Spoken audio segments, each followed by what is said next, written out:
Everyone, my name is वत्सला शर्मा। आज हम discuss करेंगे इंट्रोडक्शन ऑफ अकाउंटिंग। ओके, चलो डिस्कस करते हैं। सबसे पहले अकाउंटिंग का मीनिंग पढ़ते हैं। अकाउंटिंग क्या होता है? Accounting is a systematic process of identifying, measuring, recording, classifying, summarising, interpreting and communicating financial information.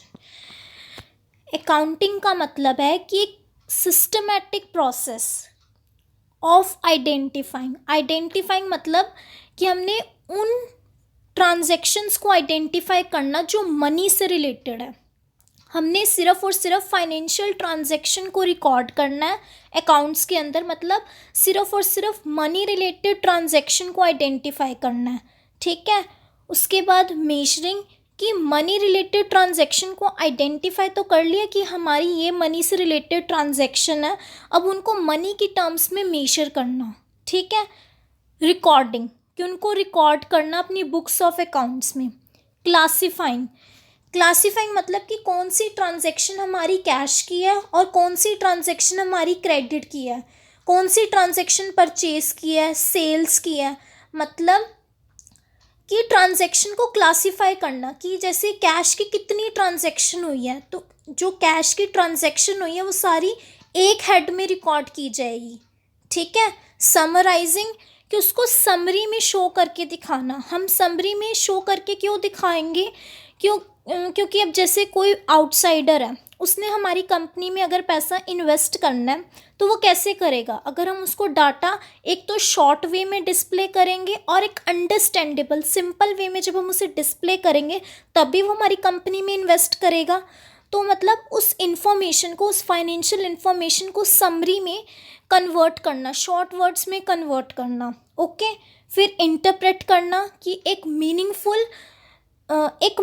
देना, उस इंफॉर्मेशन को एक मीनिंग देना ताकि वो जजमेंट, ताकि जो एक्सटर्नल यूजर्स है एक जजमेंट वो निकाल सकें, एक जजमेंट वो अपनी बना सकें। ठीक है, एंड कम्युनिकेटिंग फाइनेंशियल इंफॉर्मेशन, और कम्युनिकेट कर देना फाइनेंशियल इंफॉर्मेशन कि ये हमारी at the end of the year क्या बनाते हैं हम? ट्रेडिंग P&L अकाउंट और बैलेंस शीट। तो ट्रेडिंग P&L अकाउंट से तो हमारी फाइनेंशियल प्रॉफिट पता चलता है कि कितना प्रॉफिट और लॉस हुआ है, और बैलेंस शीट से पता चलता है कि फाइनेंशियल पोजीशन क्या एंटरप्राइज की। ठीक है, तो हम कम्युनिकेट कर पाते हैं उसकी हेल्प से कि क्या कंपनी की फाइनेंशियल पोजीशन है, कंपनी कहाँ स्टैंड करती है। ओके, अब आगे लिखा है अकाउंटिंग जो है लैंग्वेज होता है बिजनेस की, कि अकाउंटिंग क्या है? लैंग्वेज है बिजनेस की। अब जैसे हम कह रहे हैं कि हमारी कंपनी में 2 लाख रुपीस का प्रॉफिट हुआ है, तो कैसे पता चलेगा? अकाउंट्स की हेल्प से हमें पता चलेगा कि अगर हमारे पास उसके सारे बिल्स होंगे और जो हमने P&L अकाउंट बनाया होगा उसमें प्रॉफिट हमारा 2 लाख शो हो रहा होगा, उससे पता लगेगा। ओके, अब चलते हैं इसकी करेक्टरिस्टिक्स की तरफ। करेक्टरिस्टिक्स ऑफ अकाउंटिंग, फर्स्ट है आइडेंटिफिकेशन ऑफ फाइनेंशियल ट्रांजैक्शन। वही चीज़ है जो अभी हमने पढ़ा, आइडेंटिफाई करना। ये हमने अभी पढ़ा ना कि आइडेंटिफाई करेंगे, हम मेजर करेंगे, रिकॉर्ड करेंगे, सब चीज़ें, है ना। अब इसके यही करेक्टरिस्टिक्स पॉइंट्स में यही करेक्टरिस्टिक्स हैं इसके। फर्स्ट है आइडेंटिफिकेशन ऑफ फाइनेंशियल ट्रांजैक्शन। वही कि हमने फाइनेंशियल ट्रांजैक्शन को आइडेंटिफाई करना है, नॉन फाइनेंशियल ट्रांजैक्शन को आइडेंटिफाई नहीं करना। अब जैसे मैंने किसी की हेल्प की तो वो तो फाइनेंशियल ट्रांजैक्शन नहीं है, मतलब जो मनी के टर्म्स में हम नहीं डिनोट कर पा रहे हैं उनको हमने आइडेंटिफाई नहीं करना, हमने सिर्फ और सिर्फ फाइनेंशियल ट्रांजैक्शन को ही लेना है। पढ़ते हैं क्या लिखा है? Only those transaction should be given consideration which can be measured in the terms of money. जो मनी की टर्म्स से हम मेजर कर पा रहे हैं, हमने सिर्फ उन्हीं ट्रांजेक्शन को आइडेंटिफाई करना। Second, measuring the identified transaction, कि अब हमने ये तो पता कर लिया कि हमारी ये ट्रांजेक्शन फाइनेंशियल है, मनी रिलेटेड है। अब वो कितनी मतलब कि क्या अमाउंट है उसकी, उसको मनी की टर्म्स में मेजर करना।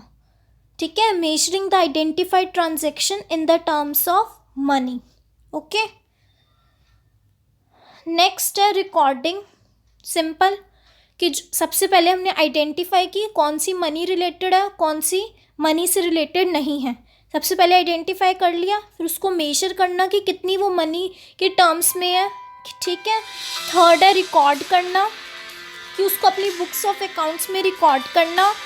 फोर्थ है क्लासीफाइंग कि उसको क्लासीफाई करना कि कौन सी ट्रांजैक्शन हमारी कैश से रिलेटेड है और कौन सी ट्रांजैक्शन हमारी क्रेडिट से रिलेटेड है। अब जैसे हमारी कंपनी है, उसमें पूरे ईयर में ट्रांजैक्शन हुई है 2000, ठीक है। एग्जाम्पल लेके मैं आपको समझा रही हूँ कि 2000 इसमें ट्रांजैक्शन हुई है। अब उन 2000 ट्रांजैक्शन में से हमें कैसे पता चलेगा कौन सी कैश की ट्रांजैक्शन है और कौन सी परचेज की ट्रांजैक्शन है, कौन सी सेल्स की ट्रांजैक्शन है। तो कैसे पता लगेगा? जब हमने सारी कैश की ट्रांजैक्शन एक जगह पे रखी होगी तभी हमें पता चलेगा। तो वही चीज़ है कि एक हेड की ट्रांजैक्शन एक जगह रिकॉर्ड करना, उसको हम क्लासीफाई कहते हैं। Grouping transaction of one nature eight one place, उसको हम लेजर बोलते हैं। ये हम आगे पढ़ेंगे तब आपको पता लगेगा, ठीक है। अब है समराइजिंग। वही बात है कि अब जैसे हमने काफ़ी पेजेस का हमने फाइनेंशियल पोजीशन बना रखी है, तो उसको शॉर्ट वर्ड्स में बताना, शॉर्ट पेजेस में बताना, ताकि जो एक्सटर्नल यूज़र है वो अगर हमारी कंपनी में पैसा इन्वेस्ट करना चाहता है तो उसके लिए वो ईजी हो समझना। उसको अगर अच्छे से समझ आ जाएगा तभी वो हमारी कंपनी में इन्वेस्ट करेगा ना। तो उस इन्फॉर्मेशन को शॉर्ट वर्ड्स में एक्सप्लेन करके बताना, उस इन्फॉर्मेशन की समरी देना, ओके।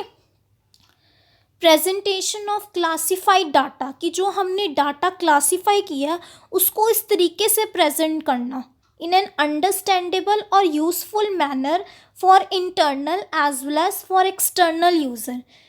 हम अपनी कंपनी की इन्फॉर्मेशन जितनी अच्छे से रखेंगे उतना हमारे लिए फ़ायदा होगा ना। इंटरनल वालों के लिए भी हेल्पफुल रहेगी और एक्सटर्नल वालों के लिए भी हेल्पफुल रहेगी, ठीक है। चलते हैं नेक्स्ट। अब है एनालिसिस और इंटरप्रिटेशन, कि उस इंफॉर्मेशन को एनालाइज करना और इंटरप्रेट करना, बताना, ठीक है, ताकि यूजर्स जो है उससे एक मीनिंगफुल जजमेंट निकाल सके, उससे एक मीनिंग निकाल सके, okay, so that the users can make meaningful judgement, okay. Last है कम्युनिकेटिंग। अब सब कुछ हमने कर लिया, एट द एंड हमने क्या करना है? कम्युनिकेट करना है कि ये हमारी फाइनेंशियल पोजीशन है, इतना हमारा प्रॉफिट निकला है, यहाँ पर हमारी कंपनी स्टैंड करती है। Information must be provided in time and presented to the users so that the appropriate decisions may be taken at the right time।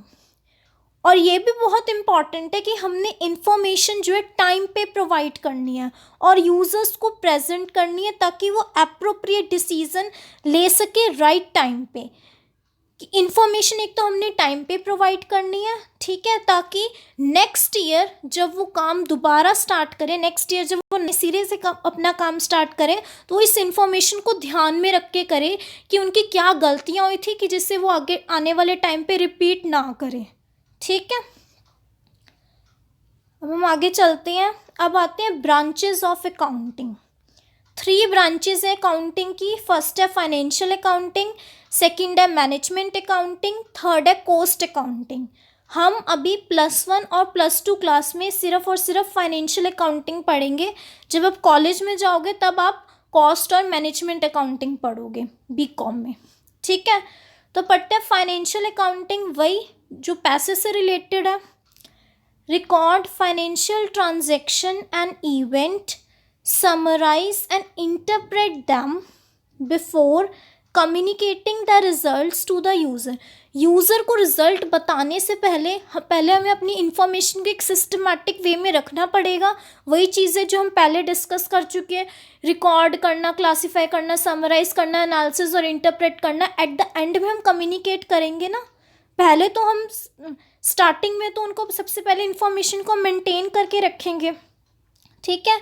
It determine the profit और लॉस इनकर्ड और financial position, कि at the end में हम final accounts बनाते हैं, trading profit and loss account और balance sheet. उससे हमें पता चलता है कि हमारी कंपनी कहाँ स्टैंड करती है, हमारी कंपनी की फाइनेंशियल पोजीशन कैसी है। ठीक है।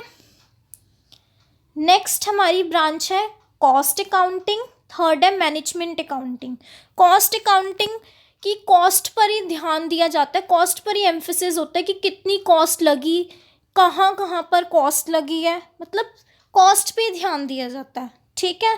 थर्ड है मैनेजमेंट अकाउंटिंग, कि मैनेजमेंट को ऐसी इंफॉर्मेशन देना कि उनको डिसीज़न लेने में आगे हेल्पफुल हो, कि मतलब मैनेजमेंट को ऐसी इंफॉर्मेशन प्रोवाइड करना जिससे उनको डिसीज़न लेने में आसानी रहे। ठीक है। ये नई ब्रांच आई है अकाउंटिंग की, management accounting. Management accounting new accounting है, ये मतलब मैनेजमेंट को वो इंफॉर्मेशन प्रोवाइड करना जिससे मैनेजमेंट को डिसीज़न लेने में हेल्पफुल रहे। ओके, बस इतना ही, आज हम इतना ही पढ़ेंगे। That's for all. I hope you will like this lecture. अगर आपके लेक्चर अच्छा लगता है तो प्लीज़ मेरे इस चैनल को सब्सक्राइब कीजिए, लाइक कीजिए और शेयर कीजिए अपने फ्रेंड्स के साथ। Okay, bye bye, thank you.